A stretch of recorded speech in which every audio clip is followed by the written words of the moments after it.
Ghetto trash. Karen Mitchell hisses the words while filming Marcus Williams's family BBQ, deliberately stepping onto his lawn to crush his daughter's art project chalk drawings under her designer heels. She grinds the colorful graduation celebration artwork into smears of pink and blue. Yes, 911. I'm being threatened by violent criminals. She speaks loud enough for the entire Williams family to hear while continuing to destroy the chalk art.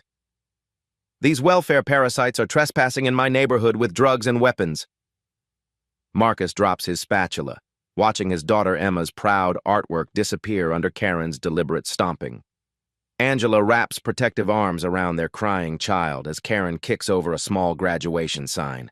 Send back up immediately. They're ghetto animals and I fear for my life. Karen spits directly onto Marcus's freshly grilled burgers, contaminating the family's celebration food. The sound of approaching sirens grows louder as Karen smirks triumphantly at the destroyed celebration. What she didn't know was that her victim held a secret that would destroy her entire world.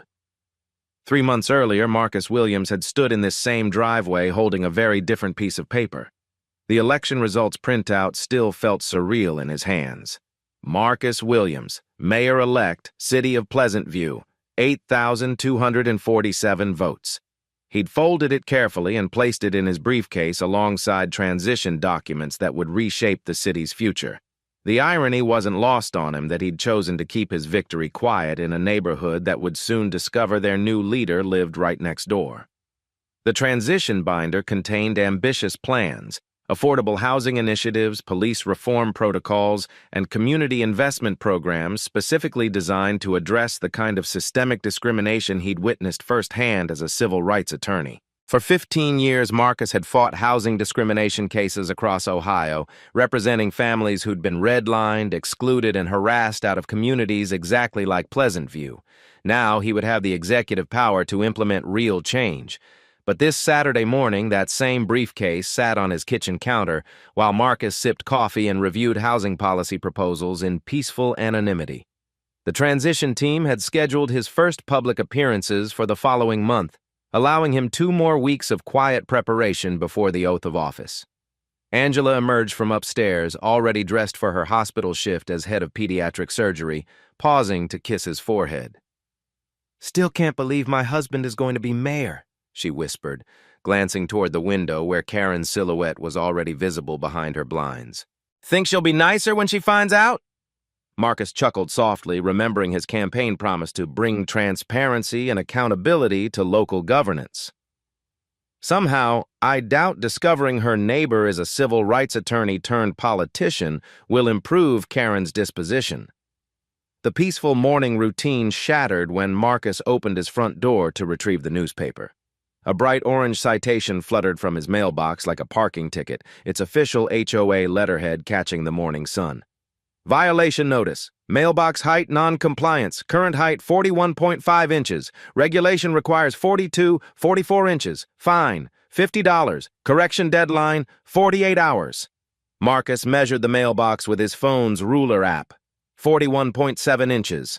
Well within any reasonable interpretation of regulation variance, but Karen Mitchell had apparently found her newest weapon in a campaign of harassment that had intensified over the past 6 months. "Don't fight them," Angela warned from the doorway, medical scrubs crisp and professional. Her voice carried the exhaustion of someone who'd spent 3 years deflecting neighborhood hostility while maintaining her demanding surgical schedule. "We just got Emma settled in good schools. Don't give them a reason to make our lives harder." But Marcus was already pulling up the city's actual postal regulations on his phone. Federal guidelines required mailboxes between 45 inches. The HOA's interpretation was not only wrong, it was legally unenforceable. He screenshotted the official city website, building what would become a substantial evidence file. This wasn't Karen's first citation. Over the past year, the Williams family had received violations for grass height exceeding 5 inches during a drought when watering was restricted, holiday decorations remaining up past January 2nd despite other houses keeping theirs until Valentine's Day, and inappropriate vehicle parking when Marcus's elderly father had briefly parked in the driveway during a Sunday visit. Each citation had been photographically documented and legally researched. Marcus's attorney instincts had created a comprehensive file showing the systematic nature of Karen's harassment, but Angela's medical pragmatism had kept him from escalating the situation. Across the street, curtains twitched in synchronized surveillance. Mrs. Peterson quickly looked away when Marcus waved, the same woman who'd brought welcome cookies 3 years ago but hadn't spoken to the family since Karen's influence spread. The Johnsons, who'd been friendly enough during the move-in, suddenly found their garden fascinating when he walked to his car. The Patels, the only other family of color in the neighborhood, had moved out 8 months ago after what they'd described as increasing pressure. The neighborhood's social fabric had been carefully rewoven around the Williams family's exclusion, with Karen Mitchell pulling every thread. She'd positioned herself as the guardian of property values, the protector of community standards, and the voice of concerned homeowners who whispered their complaints rather than confronting them directly. By noon, Emma burst through the front door with the energy only 17-year-olds possess, graduation cap still slightly askew on her head. "Dad, we need to celebrate. State scholarship confirmed, valedictorian speech approved, and 3 more college acceptance letters came today." The graduation BBQ had been planned for weeks as a family celebration of Emma's extraordinary achievements. A 4.0 GPA, National Merit Scholar, volunteer coordinator at the local food bank, and debate team captain who'd won state championships while maintaining perfect attendance. Angela had taken a rare Saturday off from the hospital, rescheduling 2 surgeries to attend her daughter's milestone celebration. Marcus's parents were driving in from Cleveland, carrying his grandmother's secret barbecue sauce recipe and stories of their own struggles integrating Cleveland's suburbs in the 1970s. Angela's sister was bringing her children, eager to celebrate their cousin's success. Emma had invited her closest friends, a diverse group that reflected the changing demographics Karen Mitchell feared most. The setup began with innocent enthusiasm. Marcus arranged tables in the backyard while Emma hung streamers between trees, her honor cords draped proudly over the graduation gown she insisted on wearing, for photos. Angela prepared her famous potato salad alongside Emma's requested menu of multicultural favorites. Korean BBQ influenced by her best friend's family recipes, Mexican street corn from her boyfriend's grandmother, and Angela's grandmother's mac and cheese recipe that had won church competitions for decades. The Williams family's celebration represented everything beautiful about American diversity, but also everything threatening to those who preferred homogeneous communities. At exactly 1:47 p.m., Karen Mitchell appeared at the fence line with a measuring tape, clipboard, and digital camera. Her timing was precise, calculated for maximum neighborhood visibility during the traditional Saturday afternoon when residents emerged for yard work and social observation. "Excuse me," she called out in a voice designed to carry to neighboring houses. "I need to verify your noise compliance before this gathering becomes disruptive to our peaceful community." Marcus paused in his burger preparation, noting how Karen positioned herself for maximum neighborhood visibility. 3 houses had suddenly sprouted interested observers on porches and at windows. The Hendersons were pretending to garden. The Thompsons had found urgent reasons to check their mailbox. Even elderly Mr. Carter, usually the most diplomatic neighbor, watched nervously from his window. The stage was set for a confrontation that would expose 3 years of buried tensions and change everything. The Pleasant View Community Center's fluorescent lights cast harsh shadows across folding chairs arranged in precise rows, creating an institutional atmosphere that perfectly suited Karen Mitchell's theatrical intentions. She stood at the front podium like a prosecutor preparing to deliver a closing argument, her laptop connected to a projection screen that would soon display evidence of the Williams family's violations. "Ladies and gentlemen," Karen began, her voice carrying the authority of 6 years as HOA president, "we have a situation that threatens the very foundation of our community standards." 17 residents filled the mandatory monthly meeting, their attendance motivated more by Karen's ominous email subject line, "Emergency Property Values Discussion," than genuine civic engagement. The faces reflected Pleasant View's demographic reality. Predominantly white, middle-aged homeowners who'd invested their life savings in suburban stability. Marcus sat in the back row, legal pad balanced on his knee, observing the political theater with professional interest. His presence had clearly rattled Karen, who kept glancing nervously in his direction while organizing her presentation materials. As you all know, Karen continued, clicking to her first slide, property values in our neighborhood depend entirely on maintaining consistent standards. When certain residents ignore these standards, the slide displayed a photograph of the Williams family's graduation BBQ setup, captured from Karen's second-story window with telephoto precision. Murmurs rippled through the audience as neighbors recognized the familiar backyard. Karen had photographed every detail: the colorful streamers, the multicultural food spread, the diverse group of teenagers celebrating Emma's achievements. What should have appeared wholesome looked ominous through Karen's framing. This gathering violated multiple HOA ordinances, Karen announced, advancing to a slide listing violations in bold red text. Excessive noise levels, improper food preparation creating smoke violations, and unauthorized decorative modifications to common area views. Marcus took careful notes, documenting each false accusation for his growing evidence file. The excessive noise had been children's laughter and congratulatory conversations. The smoke violations were standard barbecue cooking. The decorative modifications were temporary graduation streamers hung on private property. But the real issue, Karen said, her voice dropping to conspiratorial concern, is the pattern of behavior that threatens our neighborhood character.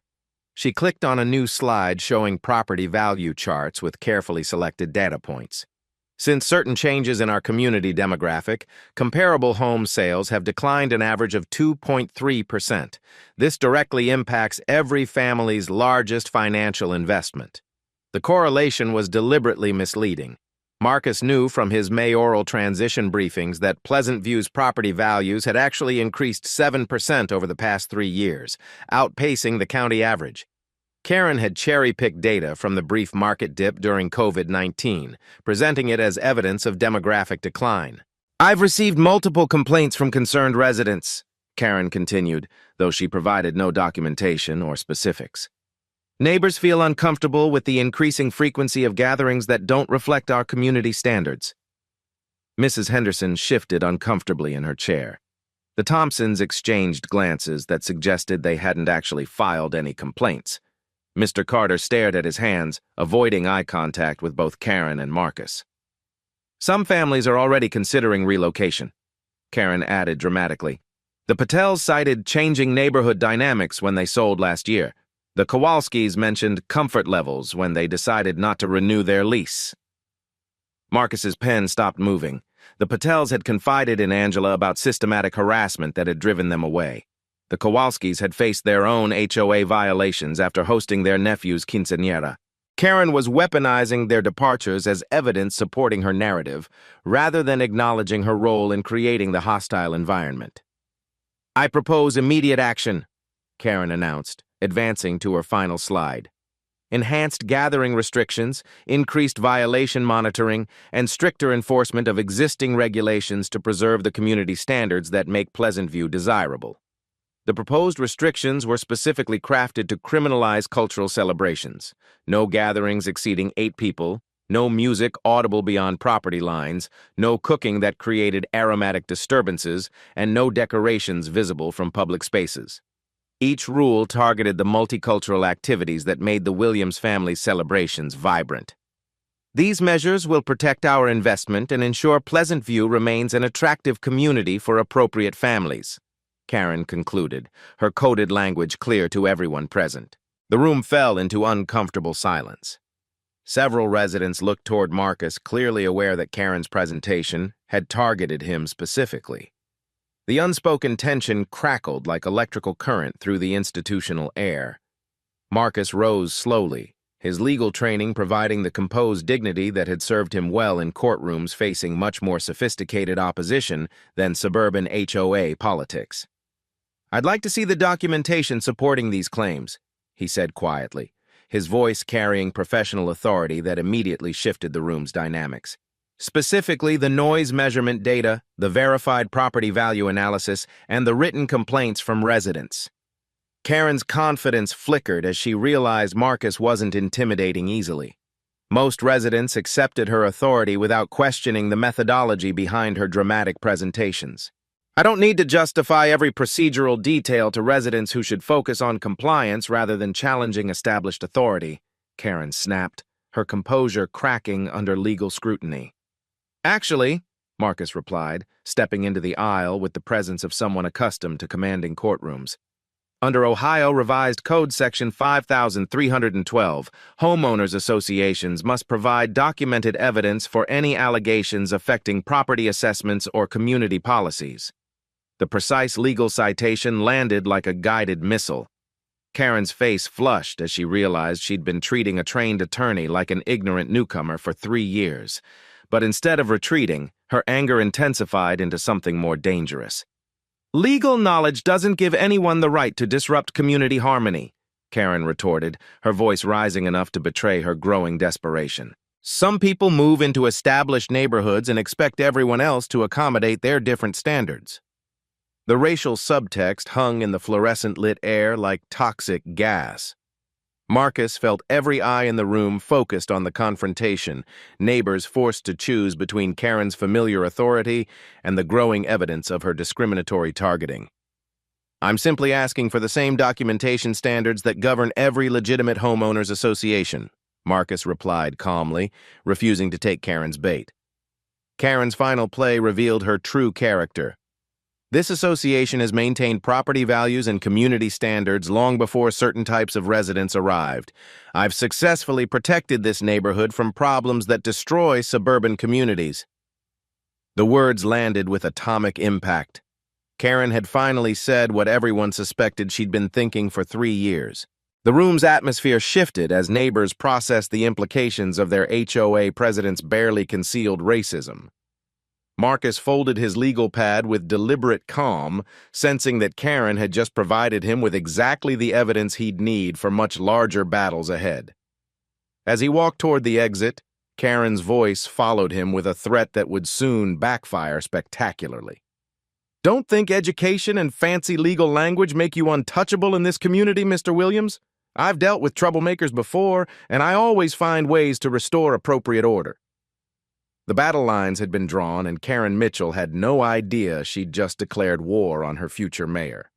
Marcus Williams had learned long ago that the most powerful legal responses often began in silence. While Karen Mitchell basked in what she perceived as victory from the HOA meeting, Marcus spent the following week transforming his home office into a strategic command center that would have impressed his former colleagues at the Cleveland Civil Rights Clinic.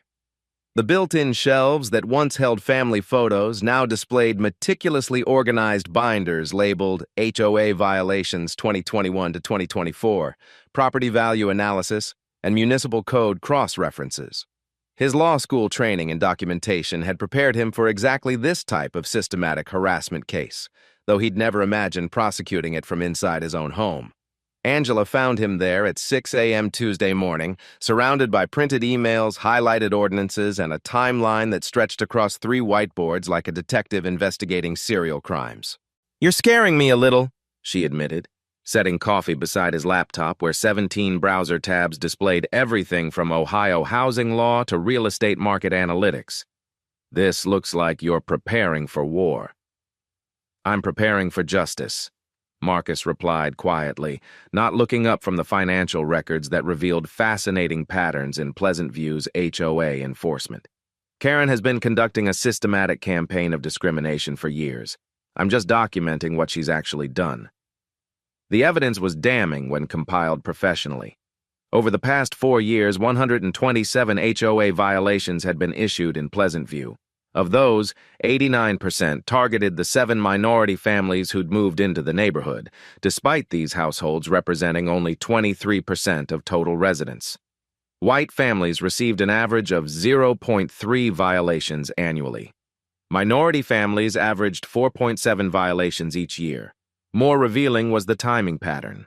Violations spiked dramatically following cultural celebrations, family gatherings, or any visible sign of non-European traditions.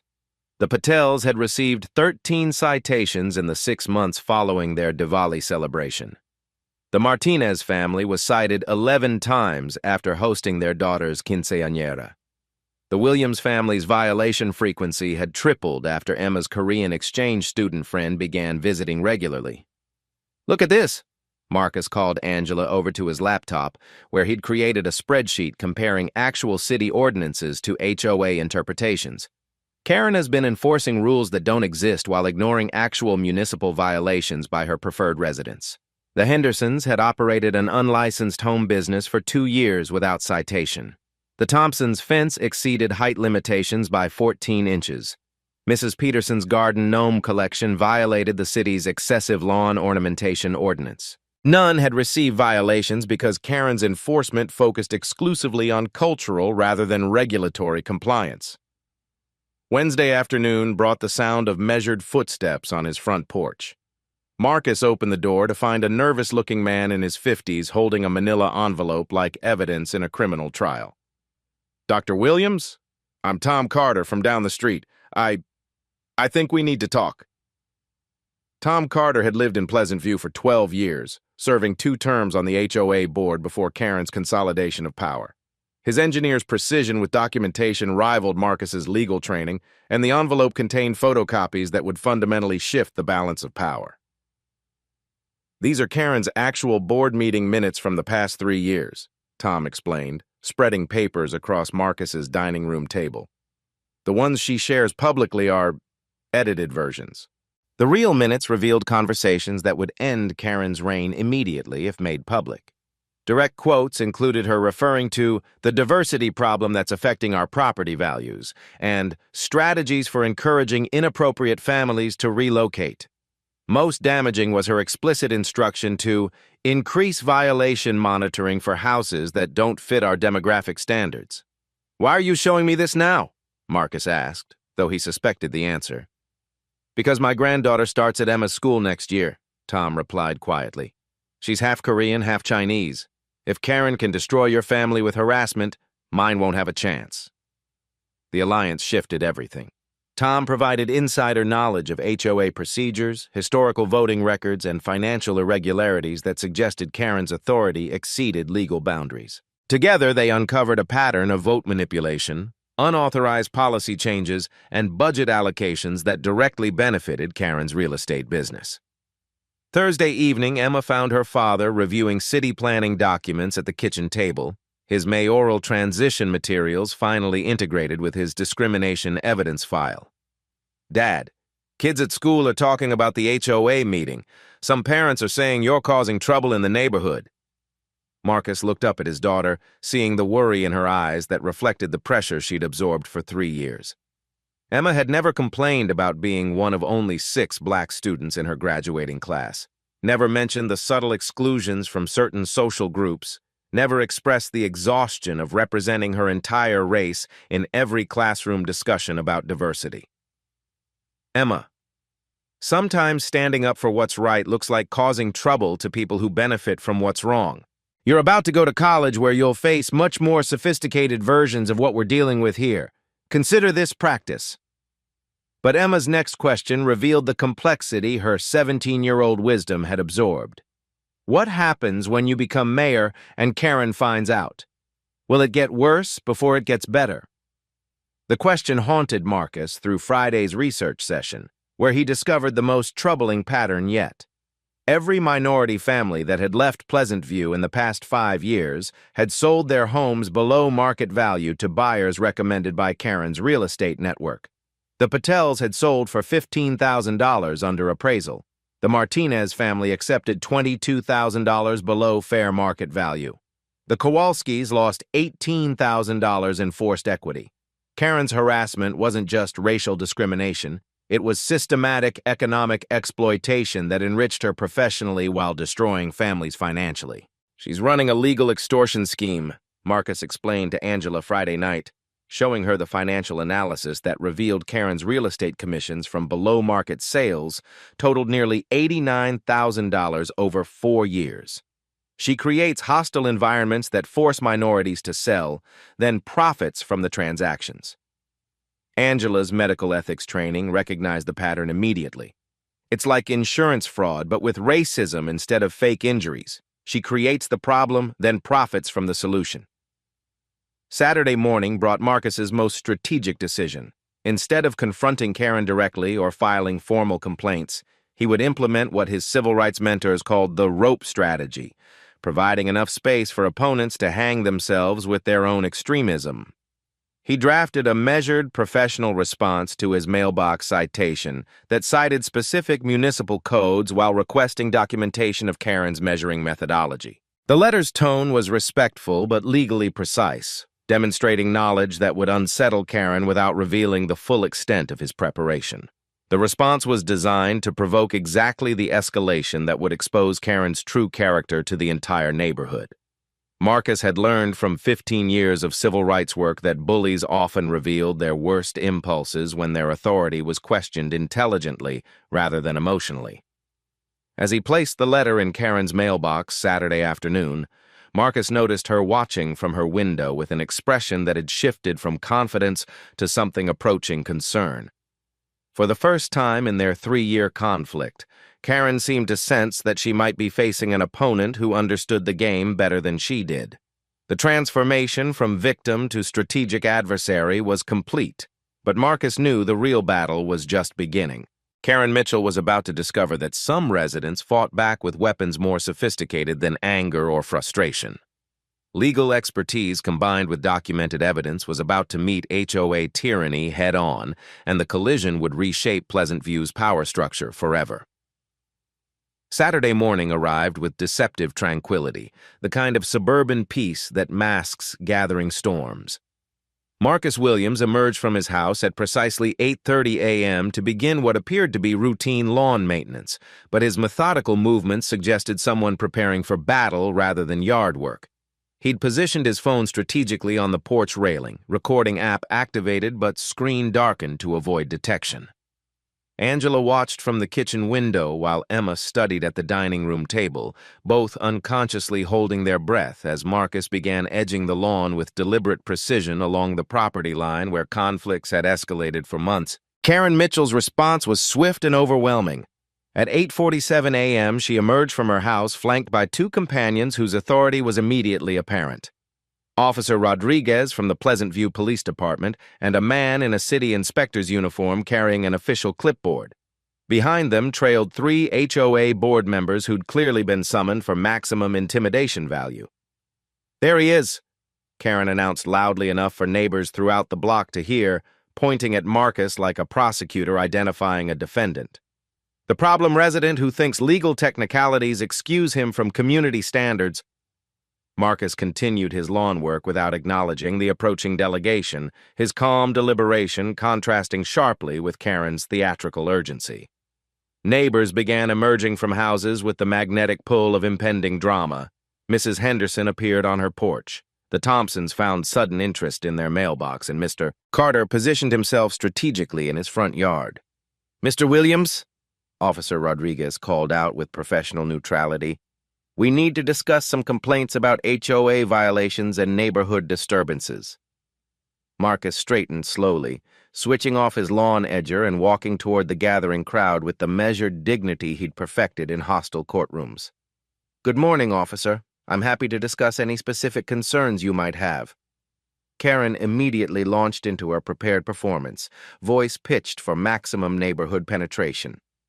"This resident has systematically violated community standards, ignored official citations, and created an atmosphere of hostility that's driving down everyone's property values."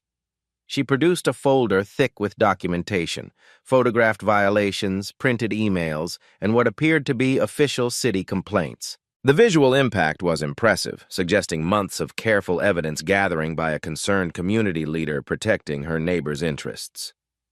"Show me the specific municipal ordinances I've violated," Marcus replied calmly, his legal training providing the precise language that would expose Karen's charade. "I'd like to review the actual city codes you're referencing." The request immediately shifted the confrontation's dynamic. Officer Rodriguez looked to the city inspector, who began shuffling through his clipboard with obvious discomfort. Karen's prepared presentation hadn't anticipated professional-level legal challenges to her authority. "We don't need to justify every procedural detail," Karen snapped, her composure beginning to crack under legal scrutiny. "This community has standards that some people refuse to respect, despite repeated warnings." Marcus pulled out his phone, opening the screenshots he'd prepared documenting actual city ordinances versus Karen's fabricated interpretations. According to Pleasant View Municipal Code Section 12.3, mailbox heights must fall between 41-45 inches. My mailbox measures 41.7 inches, which is compliant. Your citation claimed violation of a 44-inch requirement that doesn't exist in city law. The precise citation landed like a legal grenade. Officer Rodriguez found himself caught between Karen's confident assertions and Marcus's documented evidence. The city inspector realized his presence was being used to legitimize Karen's questionable authority. "Legal technicalities don't excuse disruptive behavior," Karen retorted, her voice rising as she sensed losing control of the narrative. "This man has created problems since the day his family moved into our neighborhood." Emma appeared on the front porch, still wearing her Northwestern University sweatshirt from morning study sessions, her honor student appearance contrasting sharply with Karen's implications of criminal behavior. Angela joined her, medical scrubs visible beneath her weekend jacket, both women providing visual evidence of the family's professional respectability. "What specific problems?" Marcus asked, his attorney's instincts pressing for concrete allegations rather than vague accusations. Karen's response revealed the racism she'd carefully concealed for 3 years. The constant gatherings, the loud music, the inappropriate people coming and going at all hours. This used to be a peaceful neighborhood before certain types of families decided they belonged here. The words hung in the morning air like poison gas. Officer Rodriguez visibly recoiled from the racial implications. The city inspector suddenly found his clipboard fascinating. Even Karen's HOA supporters looked uncomfortable with her explicit language. But Karen's desperation drove her beyond coded racism into direct confrontation. "You people think education and legal knowledge give you the right to disrupt communities that don't want you here." Marcus felt the moment crystallize into perfect clarity. 3 years of harassment had culminated in Karen publicly revealing her true motivations in front of witnesses who could never claim ignorance again. "Ma'am," Officer Rodriguez intervened, his professional training recognizing the discriminatory language that could create legal liability for the city. "Perhaps we should focus on specific ordinance violations rather than general community concerns." But Karen was beyond rational restraint, her authority challenged and her true character exposed. She lunged toward Marcus's phone, attempting to grab the device that had been recording her increasingly unhinged performance. "Stop filming this! Filming! You have no right to record private conversations." Marcus stepped back calmly, protecting his phone while maintaining the dignified composure that made Karen's aggression appear even more extreme. "This is a public confrontation on public property, Miss Mitchell. Recording is completely legal." Karen's physical attempt to seize his phone crossed every line of acceptable behavior. The assembled neighbors watched in stunned silence as their HOA president transformed from community leader into something approaching a public menace. "Give me that phone!" Karen shrieked, lunging again with wild desperation. "You criminals always hide behind legal technicalities when honest people try to maintain decent communities." The word criminals detonated like an explosive device. Officer Rodriguez immediately stepped between Karen and Marcus, his training recognizing behavior that could escalate into assault charges. The city inspector backed away from the confrontation, clearly wanting distance from Karen's meltdown. Emma began crying on the porch, not from fear but from the humiliation of watching her family's character assassinated in front of neighbors who'd known them for 3 years. Angela wrapped protective arms around her daughter while maintaining the dignified silence that made Karen's hysteria appear even more unhinged. "That's enough," Officer Rodriguez declared with official authority. "Miss Mitchell, I need you to step back and calm down immediately." But Karen's final act revealed the depth of her desperation and racism. She grabbed the citation folder and hurled it at Marcus, papers scattering across the lawn like confetti while screaming her ultimate truth. "These welfare parasites are destroying our neighborhood. They're ghetto trash who bought a house they can't afford, and now they think they own the place. I've worked too hard maintaining property values to let these people ruin everything decent families have built." The explosion of racist language left everyone stunned into absolute silence. Mrs. Henderson gasped audibly from her porch. The Thompsons stared in horror at their neighbor's complete breakdown. Mr. Carter pulled out his own phone, documenting Karen's meltdown for evidence that would soon prove crucial. Officer Rodriguez found himself facing a situation his training hadn't prepared him for, a white community leader publicly attacking a black family with language that constituted clear harassment and possibly hate speech. The city inspector quietly retreated toward his vehicle, wanting no association with Karen's racist tirade. Marcus stood in the center of the chaos with supernatural calm, his phone still recording every word of Karen's self-destruction. He'd achieved exactly what his civil rights training had taught him, providing enough rope for opponents to hang themselves with their own extremism.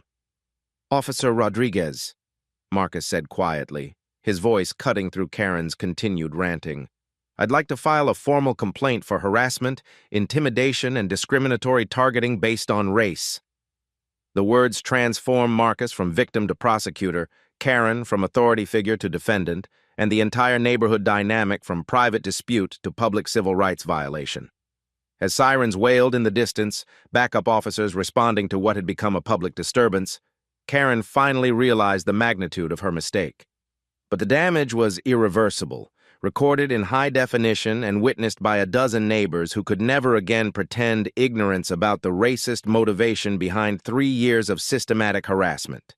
The explosion that would destroy Karen Mitchell's reign and transform Pleasant View forever had just occurred, but nobody yet realized that the calm man at the center of the storm wielded power that would make this morning's confrontation seem like a gentle preview of justice to come. The Pleasant View police station's fluorescent lights hummed with institutional monotony as Karen Mitchell paced the waiting area like a caged predator, her designer handbag clutched against her chest like armor. 20 minutes had passed since Officer Rodriguez had separated the combatants, and Karen's confidence had returned with the familiar surroundings of official authority. "I want that man arrested immediately," she declared to the desk sergeant for the 3rd time, her voice carrying the entitlement of someone accustomed to police compliance. "Disturbing the peace, threatening behavior, and violation of multiple HOA ordinances that affect community safety." Marcus Williams sat with supernatural calm in the plastic chair opposite her, hands folded in his lap, observing the police station's operations with the professional interest of someone who'd spent decades navigating law enforcement bureaucracy. His stillness contrasted sharply with Karen's agitated energy, creating a visual dynamic that suggested competence versus hysteria. Officer Rodriguez emerged from the back offices carrying a standard incident report form, his expression suggesting the routine processing of neighborhood disputes that rarely escalated beyond warnings and documentation. "Mr. Williams, I need to get some basic information for the report. Full name, address, and occupation." Marcus reached into his jacket pocket with deliberate calm, extracting his wallet with the precision of someone who'd performed this ritual countless times in professional settings. From the leather billfold, he withdrew a business card and handed it to Officer Rodriguez with the quiet authority of someone accustomed to being taken seriously. Officer Rodriguez glanced at the card with routine disinterest, then stopped mid-motion as the text registered. His eyes widened, pupils dilating with recognition as he read the words that would transform everything. Marcus Williams, J.D., Mayor-elect, City of Pleasant View. The business card trembled slightly in the officer's hand as the implications cascaded through his mind. 3 weeks from inauguration, the new administration that would determine police department budgets, personnel decisions, and operational policies. The community leader he'd just watched being racially harassed by a woman demanding his arrest. "Jesus Christ," Rodriguez whispered, the profanity slipping out before professional training could intervene. His face drained of color as he realized he'd nearly arrested his future boss based on the complaints of a woman who'd just delivered a racist tirade in front of a dozen witnesses. Karen, still pacing behind Marcus, caught the officer's shocked expression and demanded immediate explanation. "What's the problem? Just process the complaint and arrest him for disturbing our peaceful neighborhood." Officer Rodriguez looked up from the business card to Marcus's calm face, then back to the card, his mental processing visibly struggling with the reality shift. "Ma'am, there's been a development. I need to call my supervisor immediately." "Development?" Karen's voice sharpened with impatience. "The only development should be handcuffs on that troublemaker. I've told you exactly what happened. He threatened me violated community standards, and created a public disturbance. But Officer Rodriguez was already walking toward the back office's business card in hand, leaving Karen's demands unanswered. Through the glass partition, she could see him speaking urgently into a phone, gesturing with agitated hand movements that suggested crisis communication rather than routine reporting. Marcus remained seated with the patience of someone who'd orchestrated this exact scenario, his legal training having predicted every step of Karen's self-destructive escalation. For 3 years, he documented her harassment while maintaining the moral high ground necessary for this moment of complete power reversal. Sergeant Patricia Wells emerged from the supervisor's office with the brisk efficiency of someone dealing with a potential departmental crisis. Her 23 years of police experience had taught her to recognize situations that could destroy careers, and Officer Rodriguez's panicked phone call had triggered every alarm bell. "Mr. Williams," she said, with the respectful tone reserved for city officials, "I sincerely apologize for any confusion. Officer Rodriguez explained there was a neighborhood dispute, but we weren't aware of your position in city government." Karen's confusion transformed into growing alarm as she witnessed the police department's attitude shift from supportive authority to deferential concern. "What position? What are you talking about? He's just another resident who thinks legal education excuses criminal behavior." Sergeant Wells turned to face Karen with the expression police officers reserved for civilians who'd created problems that required careful management. "Ma'am, Mr. Williams is the mayor-elect of Pleasant View. He'll be sworn in as the city's chief executive in 3 weeks." The words hit Karen like physical blows, each syllable destroying another layer of her constructed reality.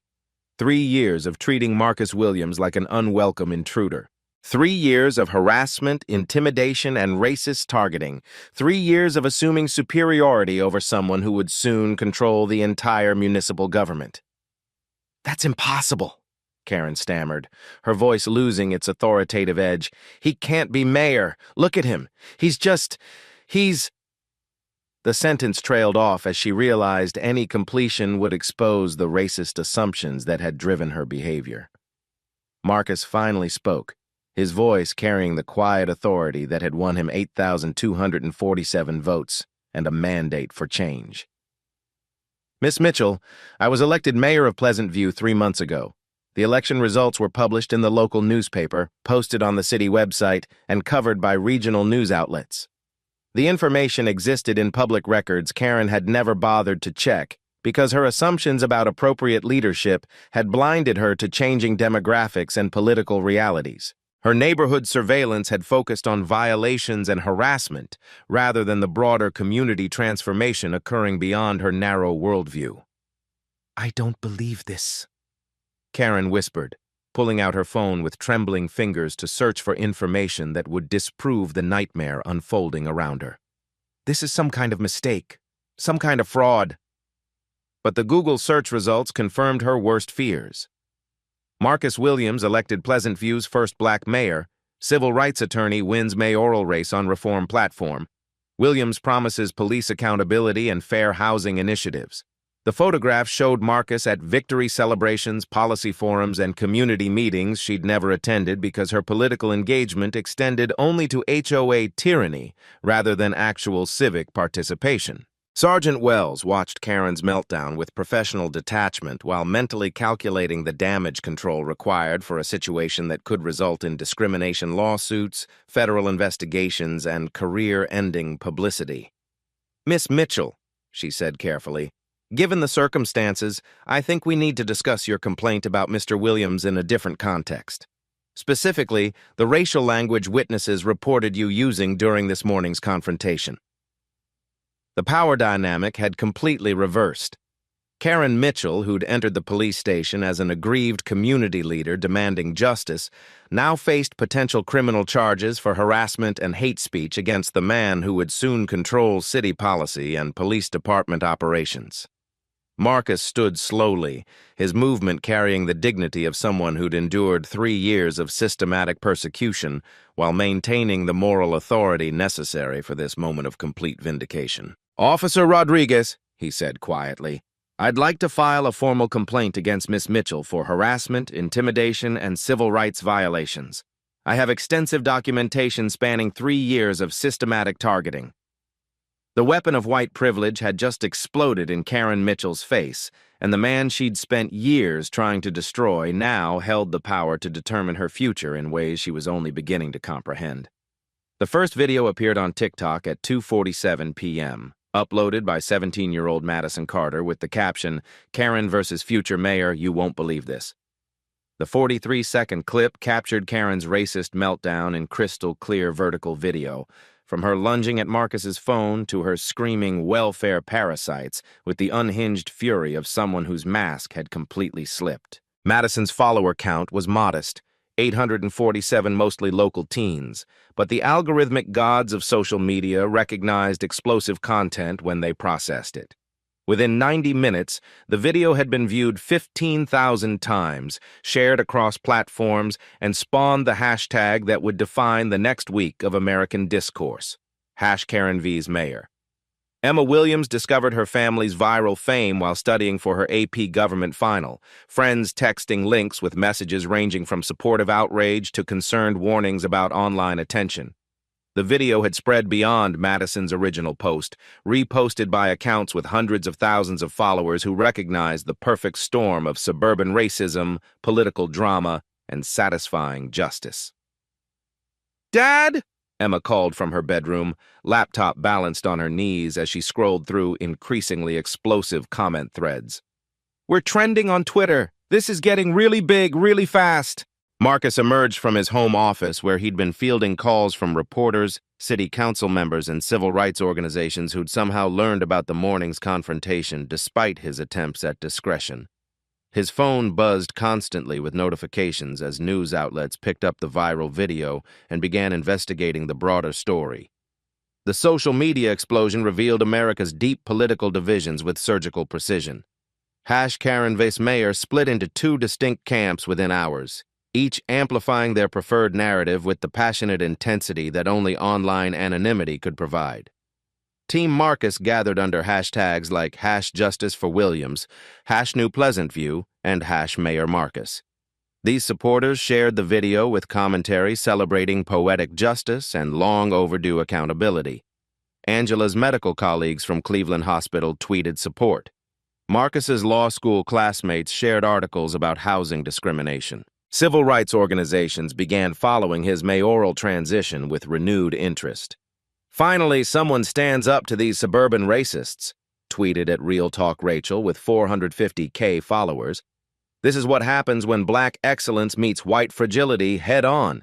#MayorMarcus is about to change everything."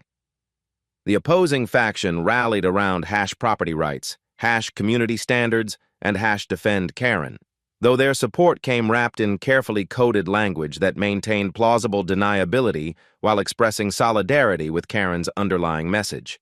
Fox News picked up the story with the angle, "HOA president targeted for defending neighborhood values," while conservative social media accounts framed Karen as a victim of reverse racism and cancel culture. This is what happens when certain demographics take over previously stable communities. Posted at Suburban Truth 1776. Property values and family safety mean nothing to the woke mob destroying American neighborhoods. #defend Karen #property rights.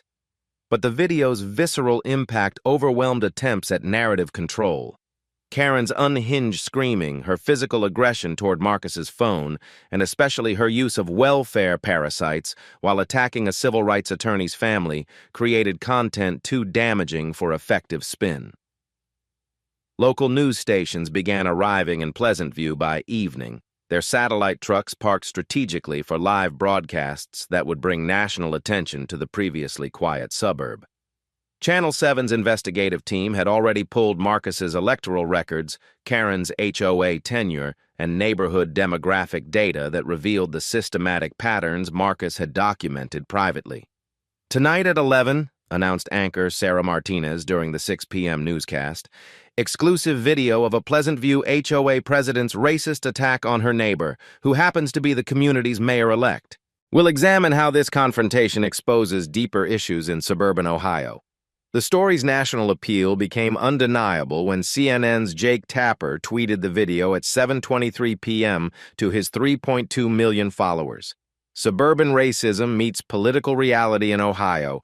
HOA president didn't know she was attacking her future mayor. The video speaks for itself.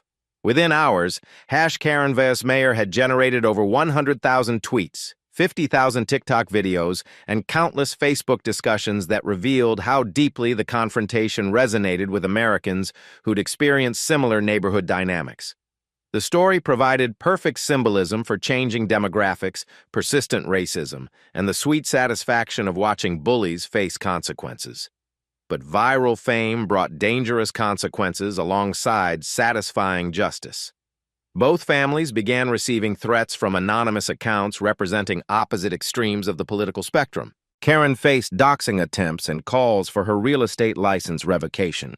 Marcus received death threats from users who promised to defend white neighborhoods from diversity invasion. "Daddy, should I delete my social media?"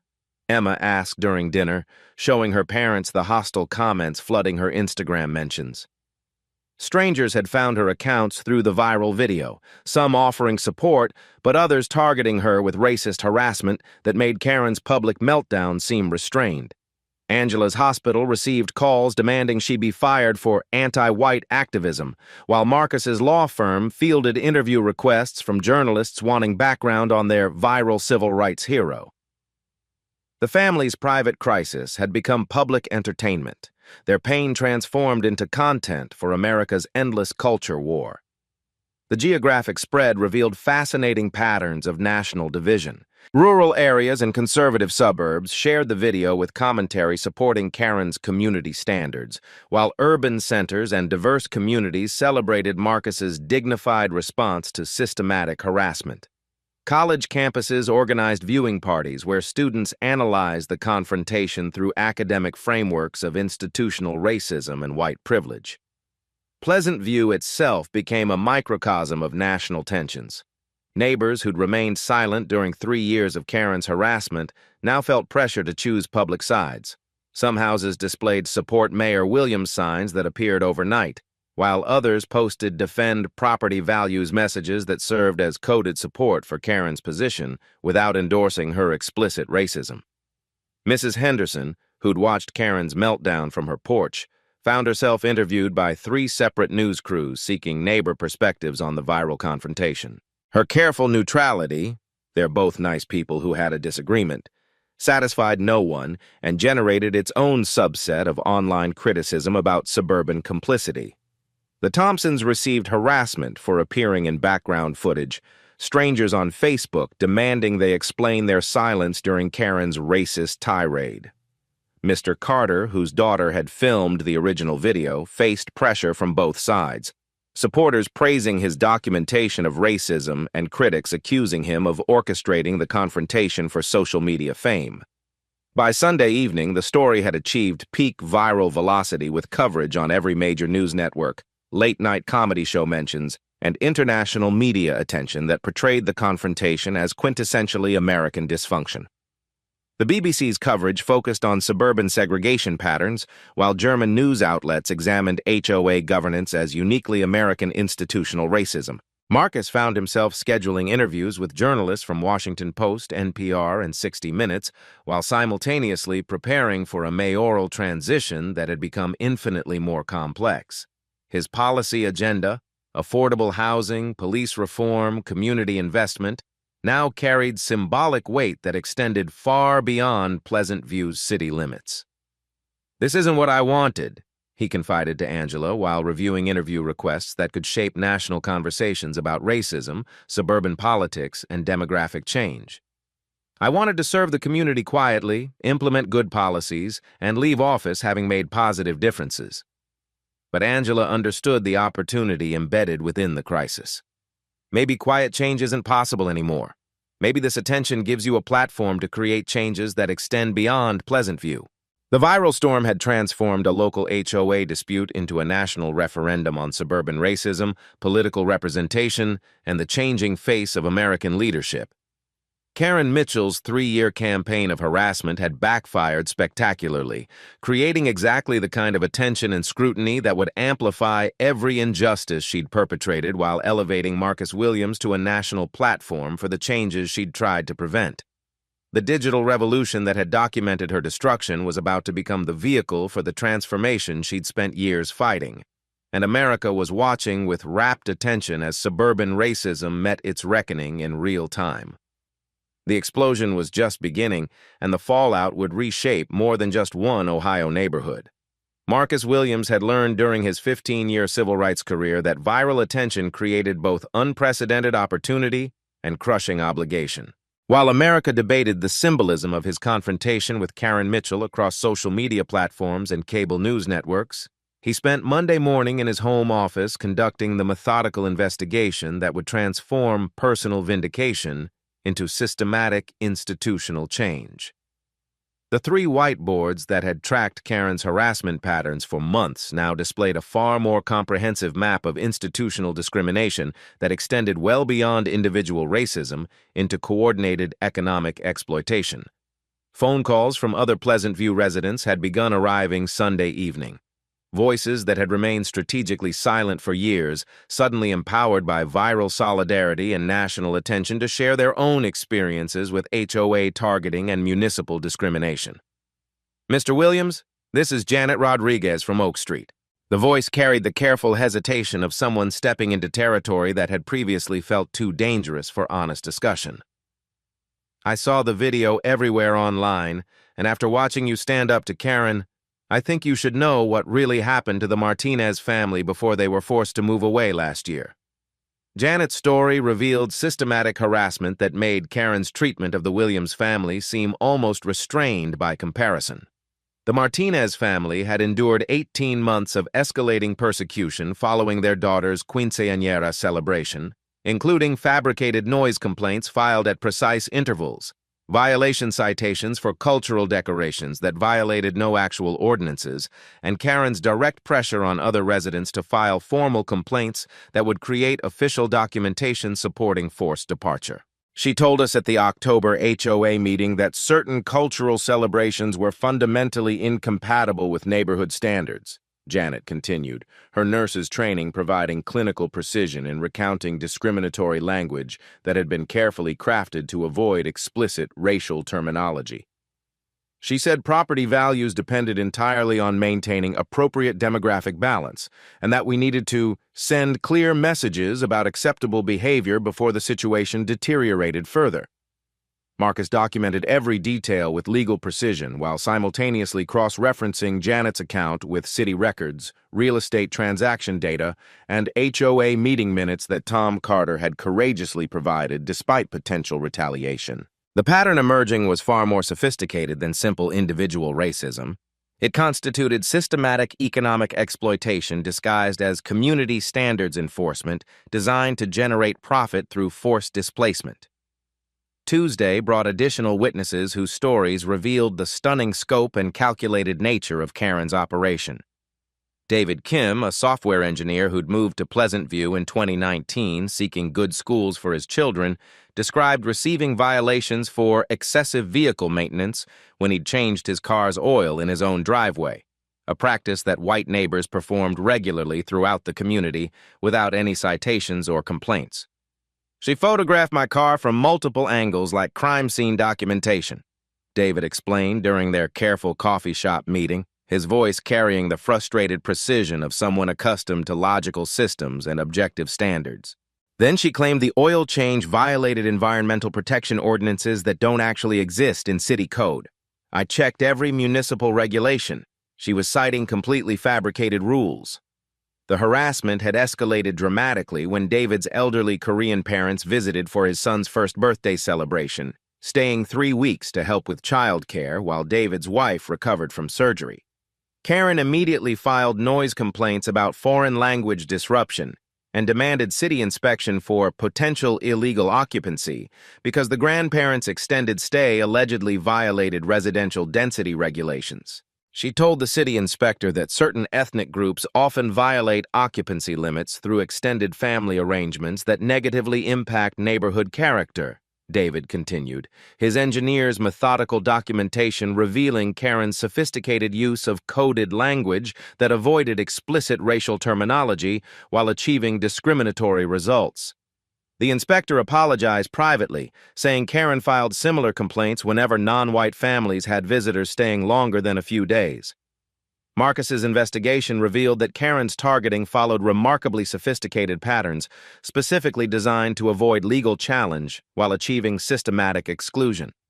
She'd apparently studied civil rights law extensively enough to understand exactly what language would trigger federal investigation, carefully crafting her harassment campaigns using bureaucratic procedures that maintained plausible deniability while creating unbearable living conditions. The financial analysis proved most damning and revealed the true scope of Karen's operation. Marcus's forensic review of HOA budgets, real estate transaction records, and Karen's commission earnings revealed a coordinated scheme that generated substantial personal profit from systematic displacement of minority families through forced below-market sales. Over 4 years, 7 minority families had sold their Pleasant View homes significantly below market value after Karen's harassment campaigns made their lives financially and emotionally unbearable. The average loss per family exceeded $19,000, representing forced equity sacrifice that directly enriched Karen's real estate network while systematically destroying families' financial stability and generational wealth accumulation. She's running a completely legalized extortion operation, Marcus explained to Angela Tuesday evening, his laptop displaying detailed spreadsheets that tracked Karen's commission earnings alongside harassment campaign timelines. Create a hostile environment through systematic violations, force below-market sales through sustained pressure, profit from the transactions through real estate commissions, then repeat the cycle with new targets. The Martinez family had lost $22,000 in forced equity when they sold to buyers specifically recommended by Karen's real estate firm. The Patels sacrificed $15,000 rather than endure continued persecution that was affecting their children's mental health.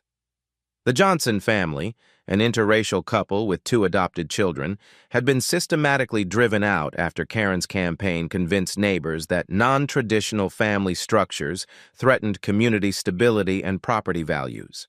Wednesday's breakthrough came from an unexpected source that would provide the smoking gun evidence needed for federal prosecution.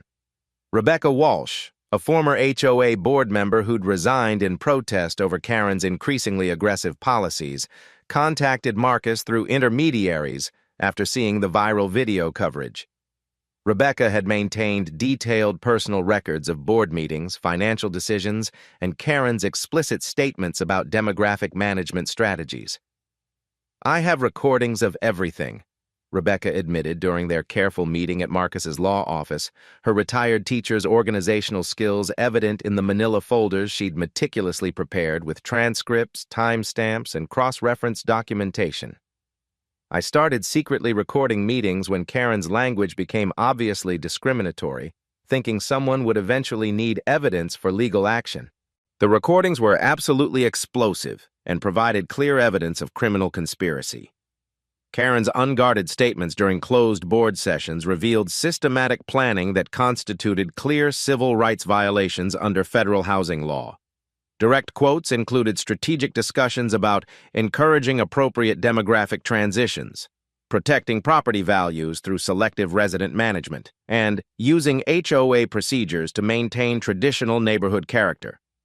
Most damaging was Karen's explicit instruction to other board members about systematic targeting strategies. Focus on cultural activities that make them feel unwelcome and uncomfortable. Noise complaints work because they're completely subjective. Violation citations create official documentation that supports future resident concerns. Eventually, they'll realize they don't belong here and choose to relocate voluntarily. Marcus's legal training immediately recognized the recordings as documented evidence of conspiracy to deprive civil rights under federal housing legislation, violations that carried both serious criminal penalties and civil liability for substantial monetary damages. Karen's recorded statements provided ironclad documentation that would support class action litigation on behalf of all systematically targeted families. Thursday's investigation expanded to reveal city-level corruption, as Marcus discovered that Karen's authority and influence extended far beyond HOA governance into municipal policy manipulation.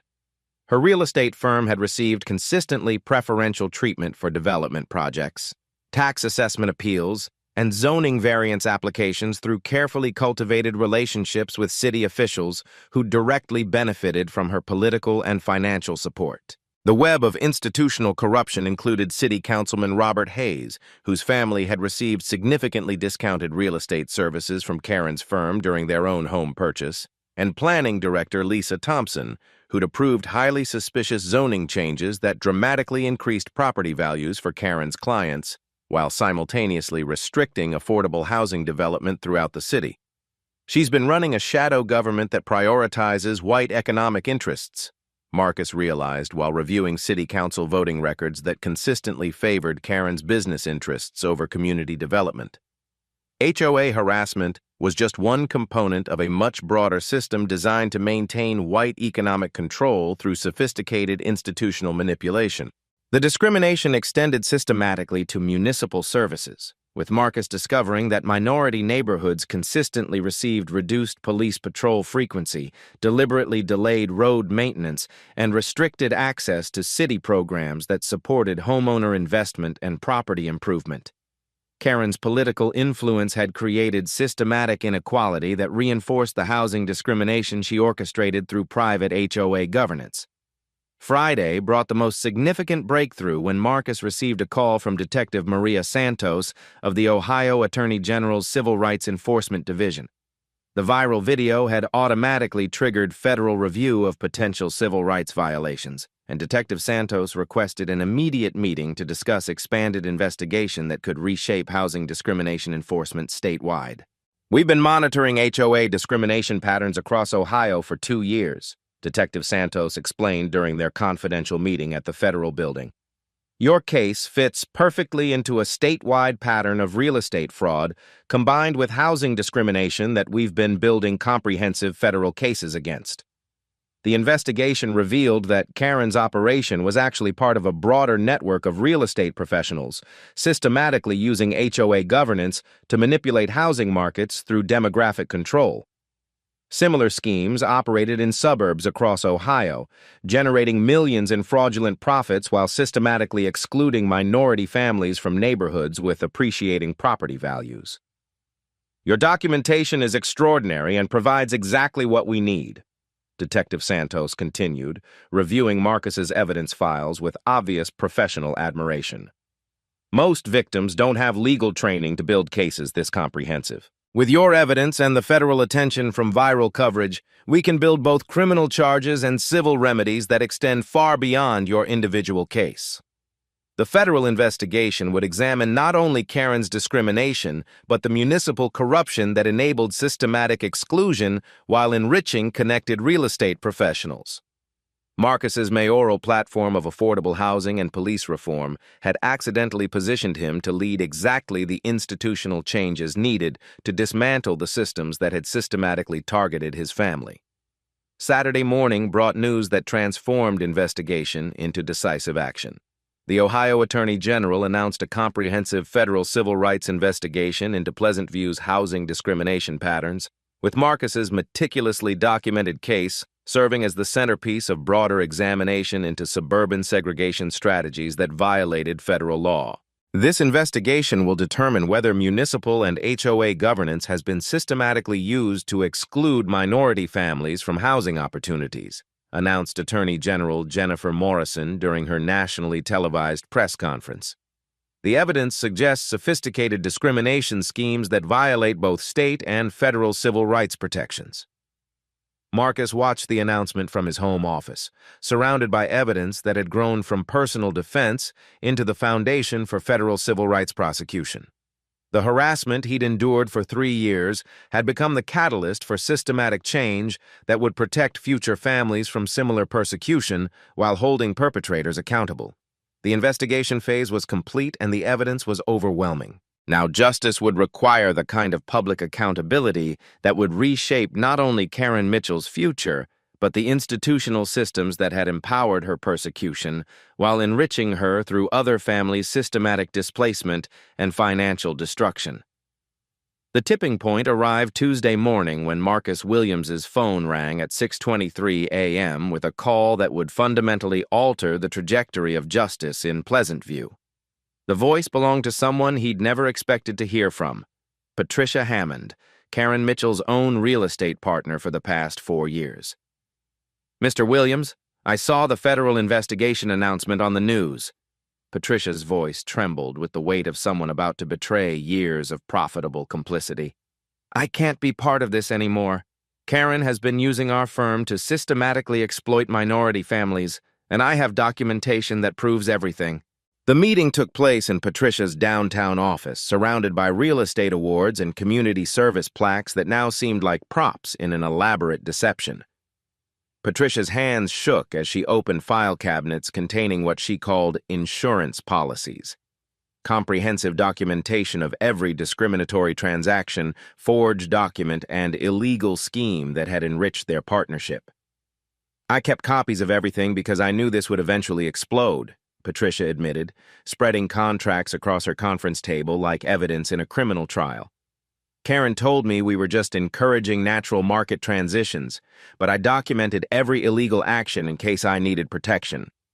The documents revealed systematic fraud that extended far beyond housing discrimination into criminal conspiracy involving forged city documents, falsified property inspections, and coordinated price manipulation. Karen had been operating what amounted to a real estate money laundering scheme, using HOA harassment to force below-market sales that generated artificial inventory for preferred buyers. "Look at this." Patricia pointed to a contract from the Martinez family's forced sale. Karen pressured them to accept $187,000 for a house appraised at $209,000. Then she sold it 3 weeks later to her cousin's family for $198,000. Pocketing commissions on both transactions while the Martinez family lost their life savings. The pattern repeated across every minority family's departure. Systematic harassment created desperation. Below-market sales generated inventory. Quick resales to connected buyers produced double commissions, and artificial scarcity drove up neighborhood property values for Karen's existing clients. The scheme was sophisticated enough to appear like normal market fluctuations, while systematically transferring wealth from minority families to Karen's professional network. Wednesday brought an even more explosive revelation when Detective Santos called with news that would transform the investigation from a local discrimination case into federal racketeering prosecution. The FBI's Financial Crimes Unit had traced Karen's operation through banking records that revealed money laundering patterns spanning multiple states. "We found the smoking gun in her business accounts," Detective Santos explained during their secure phone call. "Karen's been running a multi-state housing discrimination scheme with partners in Cleveland, Columbus, and Cincinnati. She's not just a local racist. She's a professional criminal who specializes in real estate fraud targeting minority communities." The federal investigation had uncovered communication between Karen and similar operators in other Ohio suburbs, sharing strategies for demographic management and property value protection through systematic harassment. Email threads revealed detailed instructions for avoiding civil rights prosecution while maximizing profit from forced displacement. Most damning was Karen's correspondence with a Columbus-based consultant who specialized in community transition management, a euphemistic business model that helped predominantly white suburbs maintain demographic control through legal harassment techniques. The consultant's client list included HOA presidents across Ohio who'd implemented similar schemes with Karen's guidance. Thursday's breakthrough came from an unexpected source that would provide the final pieces needed for comprehensive prosecution. Dr. James Mitchell, Karen's ex-husband who'd divorced her 2 years earlier, contacted Marcus through his attorney with information that explained the psychological and financial motivations behind Karen's systematic racism. "Karen became obsessed with demographic control after our divorce," Dr. Mitchell explained during their carefully documented meeting. "She blamed our marriage failure on neighborhood changes and declining standards rather than acknowledging her own issues. The HOA presidency became her way of exercising the control she'd lost in her personal life." Dr. Mitchell provided financial records showing that Karen's real estate income had tripled after implementing her harassment scheme, transforming her from struggling single agent into one of Pleasant View's highest-earning realtors. The systematic displacement of minority families had become both psychological therapy and financial windfall for someone whose racism was amplified by personal trauma. She kept detailed files on every minority family in Pleasant View, Dr. Mitchell continued, producing boxes of documents Karen had left in their shared storage unit. Social media monitoring, visitor tracking, financial speculation, she was conducting surveillance that would make the FBI jealous. The surveillance files revealed obsessive documentation of every minority family's activities, visitors, purchases, and social connections. Karen had been building dossiers that included children's school performance, parents' work schedules, and extended family visitation patterns. The level of intrusion constituted stalking that supported federal harassment charges. Friday brought the most significant witness testimony when Tom Carter, the HOA board member who'd originally provided meeting minutes, agreed to cooperate fully with federal investigators in exchange for immunity from prosecution. Tom's insider knowledge would provide the final evidence needed to prosecute the entire conspiracy. Karen blackmailed me into silence, Tom admitted during his recorded testimony with FBI agents. She threatened to target my family if I spoke out about the discrimination. I have recordings of her explicit threats and documented evidence of vote manipulation that kept her in power. Tom's recordings captured Karen's private conversations about managing the diversity problem and protecting property values through appropriate resident selection. Most importantly, he documented Karen's coordination with city officials who provided preferential treatment in exchange for campaign contributions and real estate services. The conspiracy extended to Mayor Davidson, who'd received $15,000 in discounted real estate services during his own home purchase, and Police Chief Morrison, whose department consistently responded to Karen's complaints while ignoring counter-complaints from her targets. The systematic corruption had created a municipal environment where discrimination operated with official protection.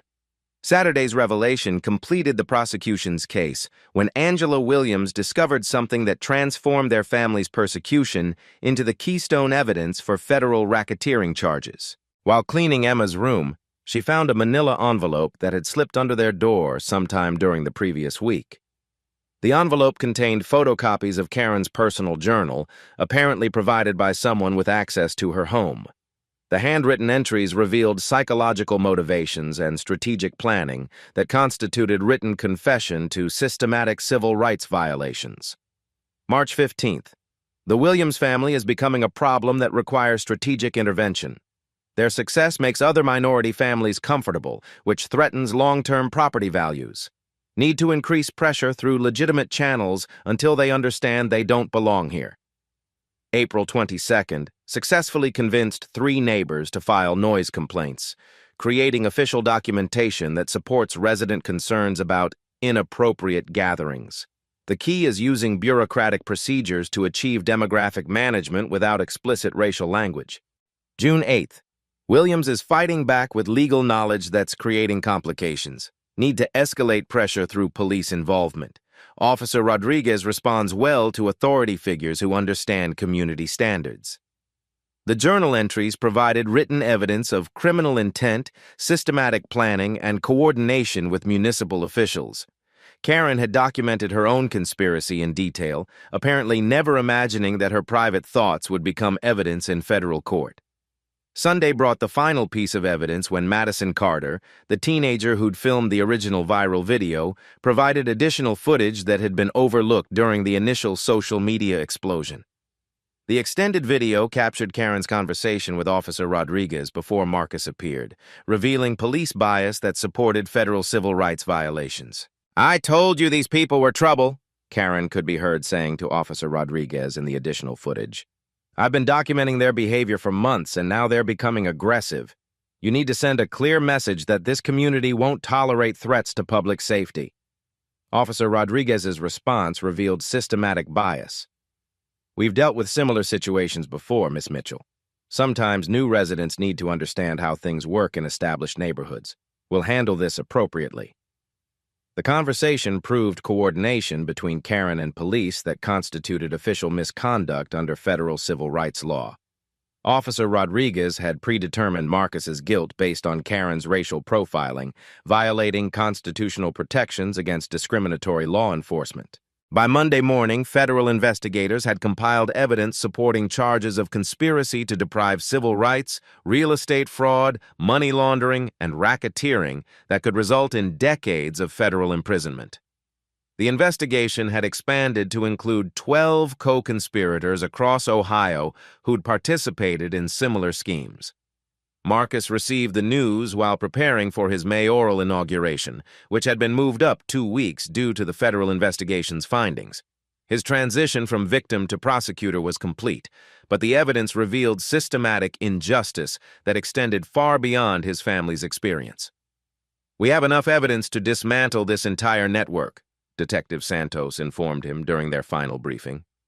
"Your documentation and the witnesses who came forward created the foundation for the largest housing discrimination prosecution in Ohio history." The truth had emerged with devastating clarity. Karen Mitchell's racism was just one component of a sophisticated criminal enterprise that had systematically destroyed minority families while enriching white accomplices through legal exploitation of discriminatory systems. Justice was no longer a matter of individual accountability. It had become institutional transformation that would reshape how America addressed suburban housing discrimination. The witnesses who'd found courage to speak truth would become the foundation for systematic change that protected future families from similar persecution. The reckoning was about to begin, and it would extend far beyond one Ohio suburb into the heart of American housing inequality. The Pleasant View Community Center had never hosted anything approaching the media circus that descended Tuesday morning for what would become the most consequential press conference in the suburb's history. Satellite trucks lined Maple Street like an occupying army, their towering antennas casting long shadows across the perfectly manicured lawns that had once symbolized Karen Mitchell's vision of community standards and demographic control. Marcus Williams stood at the podium where Karen had delivered her discriminatory presentations just weeks earlier, the irony lost on no one as he prepared to systematically dismantle the entire institutional framework that had enabled 3 years of systematic persecution. Behind him sat a carefully arranged display of evidence that represented months of meticulous investigation. Financial documents revealing systematic fraud, recorded testimonies exposing criminal conspiracy, surveillance photographs documenting harassment patterns, and legal briefs that would reshape housing discrimination enforcement across Ohio and potentially nationwide. The audience reflected America's deep social and political divisions with surgical precision. Local residents filled the front rows of folding chairs, their faces revealing the fault lines that had torn Pleasant View's social fabric apart over the previous weeks. Some displaying obvious support for Marcus through Justice for Williams buttons and supportive expressions, others maintaining the careful neutrality that had enabled Karen's reign through willful ignorance, and a troubling few showing barely concealed hostility toward the reckoning they desperately tried to prevent through private pressure and social intimidation. National media representatives occupied the center section with professional intensity. Their cameras and recording equipment focused on Marcus with the laser-like attention reserved for moments that would define broader cultural conversations about race, housing, and institutional accountability. CNN, Fox News, MSNBC, ABC, CBS, NBC, and dozens of regional affiliates had positioned themselves strategically throughout the community center, each preparing to frame the unfolding story through their preferred political lens, while millions of Americans watched the confrontation between suburban racism and long-overdue institutional accountability. Federal investigators sat in a reserved section near the front, their presence lending official gravity to proceedings that would determine criminal prosecutions, civil remedies, and policy reforms extending far beyond Pleasant View's borders. Detective Maria Santos from the Ohio Attorney General's Civil Rights Enforcement Division reviewed her notes, while FBI Financial Crimes Unit specialists prepared to document testimony that would support federal racketeering charges against a multi-state housing discrimination network.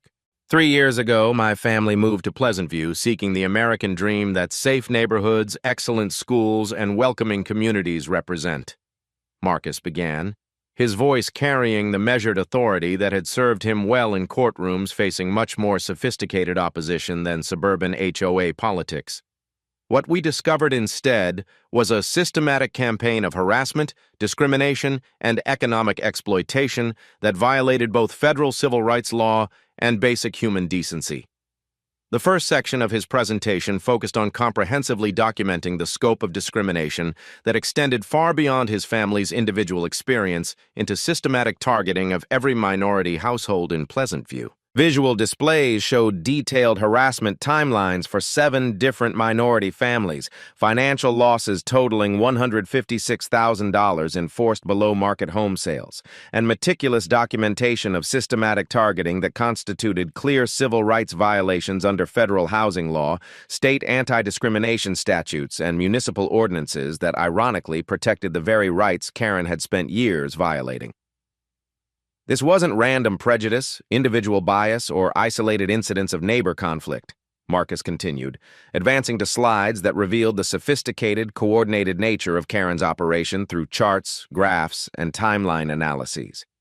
This was an organized criminal conspiracy specifically designed to maintain racial segregation while generating substantial personal profit from minority families' systematic displacement and financial exploitation. The evidence presentation was devastating in its clinical precision and overwhelming scope. Real estate transaction records displayed Karen's sophisticated double commission scheme that generated profit from both forced sales and subsequent resales to preferred buyers. Bank statements revealed money laundering patterns that extended across state lines through coordinated real estate networks. Email communications documented systematic planning between Karen and accomplices in other Ohio suburbs who shared strategies for avoiding federal prosecution while maximizing profit from discriminatory targeting. Tom Carter's recorded testimony played through the community center's sound system, his engineer's precision and methodical documentation, providing irrefutable evidence of Karen's vote manipulation, financial corruption, and explicit instructions to other HOA board members about targeting strategies. The audio captured Karen's unguarded statements about managing the diversity problem, protecting property values through appropriate resident selection, and using bureaucratic procedures to achieve demographic management without triggering federal investigation. You can hear in her own words the systematic planning that destroyed families while enriching herself and her criminal accomplices, Marcus narrated, as Tom's recording revealed Karen's coordination with city officials who provided preferential treatment, overlooked violations by white residents, and responded to her complaints with automatic bias against minority families. The recordings captured explicit discussions about maintaining neighborhood character through selective enforcement and appropriate demographic balance. The audience's reaction revealed Pleasant View's fractured social fabric and the community's complicity in systematic discrimination. Supporters of the targeted families gasped audibly at revelations they'd suspected, but never seen documented with such comprehensive evidence. Former Karen allies shifted uncomfortably in their seats as overwhelming proof undermined their carefully maintained claims of ignorance about discriminatory targeting. Even previously neutral neighbors appeared genuinely shocked by the scope of systematic exploitation their strategic silence had enabled and indirectly supported. Dr. James Mitchell's testimony provided crucial psychological context that explained Karen's transformation from struggling real estate agent into sophisticated discrimination profiteer. His recorded statement revealed how personal trauma from their divorce had amplified existing racial prejudices into systematic targeting that served both psychological and financial needs. Karen became obsessed with demographic control after our marriage ended, Dr. Mitchell's voice explained through the speakers. She blamed our relationship failure on neighborhood changes and declining standards rather than acknowledging her own psychological issues. The HOA presidency became her method of exercising the control she'd lost in her personal life while generating the income she needed to maintain her lifestyle. But the presentation's most explosive moment came when Marcus played Patricia Hammond's recorded confession about systematic real estate fraud that had operated under cover of community standards enforcement. Patricia's voice trembled through the speakers as she described forged city inspection documents, falsified property condition reports, and coordinated price manipulation that generated artificial housing inventory for preferred buyers while systematically excluding minority families from appreciation opportunities. Karen told me we were just encouraging natural market transitions and helping families find appropriate communities, Patricia's recording revealed with devastating clarity. But I documented every illegal action because I knew this systematic fraud would eventually be exposed by federal investigators. She was operating a sophisticated real estate money laundering scheme that used racial harassment as a business model to force below-market sales. The admission landed like a legal grenade in the packed community center, confirming suspicions about economic motivations behind what had appeared to casual observers as simple neighbor prejudice. Karen's discrimination wasn't just individual racism. It was sophisticated criminal enterprise that systematically transferred generational wealth from minority families to her professional network through legal exploitation of discriminatory systems that operated with municipal protection. 15 minutes into the presentation, the community center's rear doors opened with dramatic timing to admit the person everyone had been expecting but dreading. Karen Mitchell entered flanked by two expensive attorneys whose presence suggested serious criminal exposure, her appearance dramatically altered from the confident HOA president who'd terrorized neighbors for years into someone who appeared diminished by the weight of impending federal prosecution and social destruction. Her attempt to disrupt the proceedings revealed the desperation of someone whose entire world was collapsing in real time before national television audiences. This is a coordinated attack by someone who refuses to follow established community standards, she declared loudly enough to be heard throughout the packed room and captured by every recording device present. I've dedicated years to protecting property values and family safety from influences that threaten suburban stability and American values. The coded language that had served Karen well during years of discrimination now appeared pathetically transparent in the context of overwhelming evidence and federal investigation. Marcus paused his presentation to address her interruption with the dignity that had characterized his response to 3 years of systematic harassment and public humiliation. Ms. Mitchell, you're welcome to observe this presentation of evidence that federal investigators will use in your criminal prosecution for civil rights violations, real estate fraud, and racketeering, he replied calmly, his measured tone contrasting sharply with her increasingly hysterical behavior and obvious emotional breakdown. But this community deserves to understand the complete scope of systematic exploitation that operated under cover of HOA governance. Karen's response revealed the racism she'd carefully concealed behind bureaucratic procedures and coded language for years. You people think you can destroy communities that don't want you here and face no consequences, she shouted, her voice rising to levels that suggested complete emotional breakdown and loss of self-control. This neighborhood had standards and stability before certain demographics decided they belonged in places they can't afford and don't understand. The explicit racial language landed with atomic impact in a room filled with cameras broadcasting her meltdown to national audiences across every major network and social media platform. Karen had finally revealed the truth that everyone suspected, but she'd spent years denying through careful language and bureaucratic procedures. Her systematic harassment was motivated by pure racial hatred rather than legitimate community concerns about property values or neighborhood standards.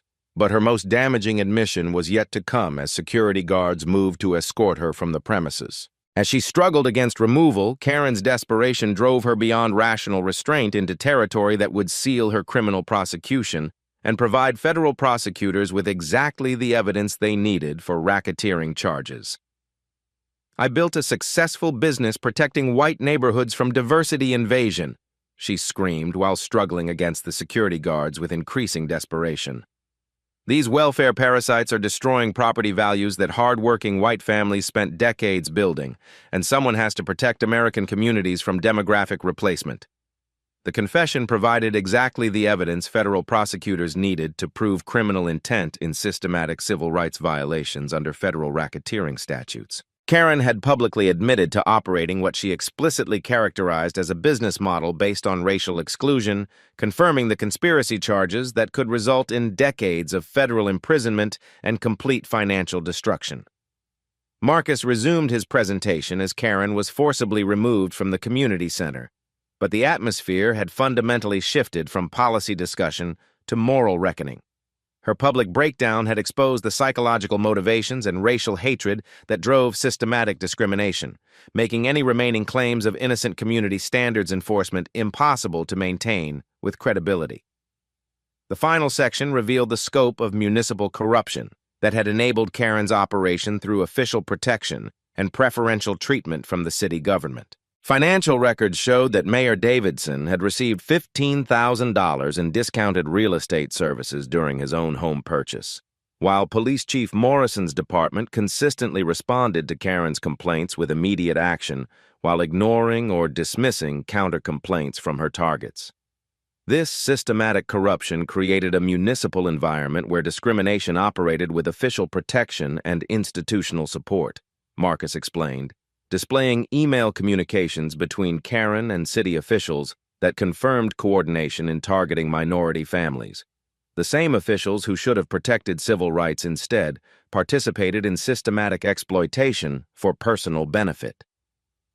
The presentation's conclusion focused on comprehensive institutional reforms necessary to prevent similar discrimination from operating in other communities across Ohio and nationwide. Marcus outlined specific policy changes that would strengthen fair housing enforcement, increase HOA oversight and accountability, and provide meaningful legal remedies for families targeted by systematic harassment. As the press conference concluded, Marcus felt the weight of transformation that extended far beyond personal vindication into institutional change that would protect future families from similar persecution. The evidence was overwhelming. The witnesses were cooperative, and federal prosecutors had everything needed to dismantle the entire network of discrimination that had enriched perpetrators while destroying victims' lives and financial security. The public reckoning was complete, but the work of rebuilding a community based on justice rather than exclusion was just beginning. 6 months after the viral video that exposed Karen Mitchell's systematic racism, Marcus Williams stood in the same Pleasant View Community Center where he delivered the evidence that destroyed her criminal enterprise. But this morning's ceremony carried hope rather than accusation, transformation rather than reckoning. The oath of office that would officially install him as Pleasant View's mayor represented more than political transition. It symbolized a community's painful journey from complicity to accountability. The audience reflected the demographic changes that Karen had spent years trying to prevent. The Martinez family had returned from Chicago, purchasing their former home back from the city at fair market value through Marcus's new first-time buyer assistance program. The Patels sat in the front row alongside their teenage daughter, who would start her freshman year at Pleasant View High School in the fall. New families of every background filled seats that had once hosted Karen's discriminatory presentations, their presence a living testament to the transformation systematic justice could achieve. The ceremonial podium displayed symbols of institutional change rather than evidence of criminal conspiracy. Marcus's policy binders contained comprehensive reforms that would serve as national models for combating housing discrimination, mandatory HOA oversight, fair housing enforcement mechanisms, and community investment programs specifically designed to support rather than exclude diversity. 6 months ago, this community faced a choice between continuing systematic discrimination or embracing the values that make America strong. Marcus began, his voice carrying the authority of someone who'd transformed personal persecution into institutional change. Today, we celebrate not just political transition, but moral transformation that protects every family's right to pursue happiness in safe, welcoming neighborhoods. The swearing-in ceremony proceeded with dignity that contrasted sharply with the chaos that had defined Pleasant View's national attention. Judge Patricia Santos, who'd been appointed to oversee the federal civil rights investigation, administered the oath with solemnity that acknowledged both achievement and ongoing responsibility. Do you, Marcus Williams, solemnly swear to execute the office of Mayor of Pleasant View faithfully and to the best of your ability preserve, protect, and defend the Constitution and laws of Ohio and the United States, ensuring equal justice and opportunity for all residents regardless of race, religion, or background? I do, Marcus replied, his hand resting on the same civil rights law textbook he'd used during his investigation of Karen's systematic discrimination. The symbolic choice reinforced his commitment to legal enforcement rather than personal vengeance. The policy announcements that followed outlined concrete changes that would prevent future Karen Mitchells from exploiting institutional power for discriminatory purposes. The Pleasant View Fair Housing Initiative would provide legal assistance for families facing harassment, while the Community Integration Support Program would offer resources for new residents navigating potential discrimination. But the most significant change was philosophical rather than procedural.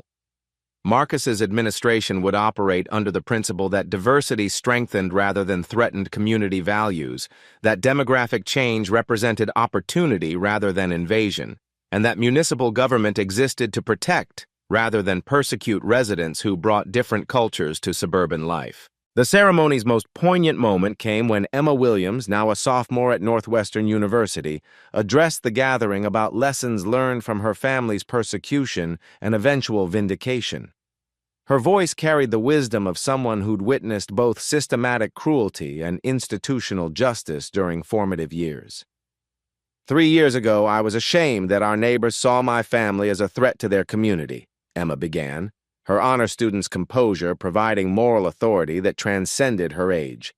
Today, I'm proud that our experience became the foundation for changes that will protect other families from similar persecution. Her reflection captured the complex emotions surrounding Pleasant View's transformation. The community had confronted uncomfortable truths about complicity, privilege, and the systematic nature of suburban racism that many residents had preferred to ignore through strategic blindness and careful neutrality. We learned that silence enables systematic evil, Emma continued, her words echoing Janet Rodriguez's admission during the press conference that had exposed community-wide complicity. But we also learned that truth combined with courage can transform entire communities when people choose justice over comfort. The new HOA structure represented the most visible institutional change, with mandatory diversity training, financial transparency requirements, and oversight mechanisms that would prevent any future president from weaponizing bureaucratic procedures for discriminatory targeting. Tom Carter had been elected as the new president, his engineers precision-serving community building rather than demographic control.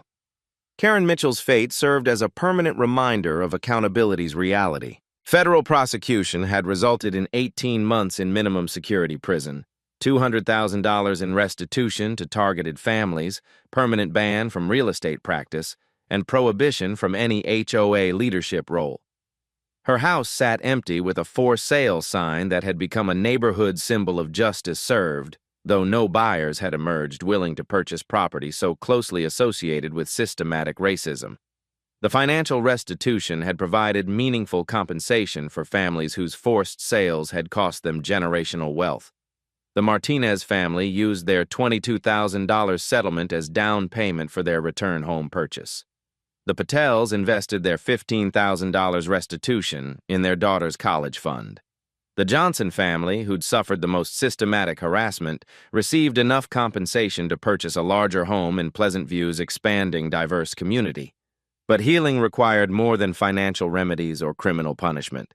Pleasant View's social fabric needed careful reconstruction that acknowledged past harm while building future unity. Monthly community forums provided spaces for honest conversations about race, privilege, and the work required to build genuinely inclusive neighborhoods. Some resistance remained embedded in corners of the community that preferred Karen's vision of demographic control to Marcus's embrace of diversity. Anonymous social media accounts continued posting complaints about declining standards and property value concerns that served as coded expressions of persistent racist sentiment. Mrs. Henderson had moved to a retirement community, citing too much change too quickly in explaining her departure.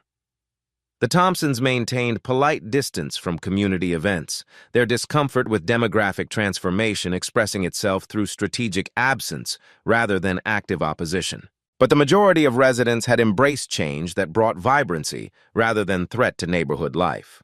Block parties featured foods representing dozens of cultures. The community garden displayed vegetables from around the world. The annual summer festival celebrated diversity as community strength rather than demographic problems requiring management. Angela Williams had been elected to the school board, her medical expertise serving educational policy while her family's experience provided credibility on inclusion issues. Emma's story was taught in Pleasant View High School's civics classes as an example of how individual courage could catalyze institutional change. The national attention that had initially felt overwhelming had evolved into positive recognition for community transformation. Pleasant View received federal grants for fair housing initiatives, academic recognition for integration programming, and media coverage that portrayed the suburb as a model for confronting rather than concealing systematic racism.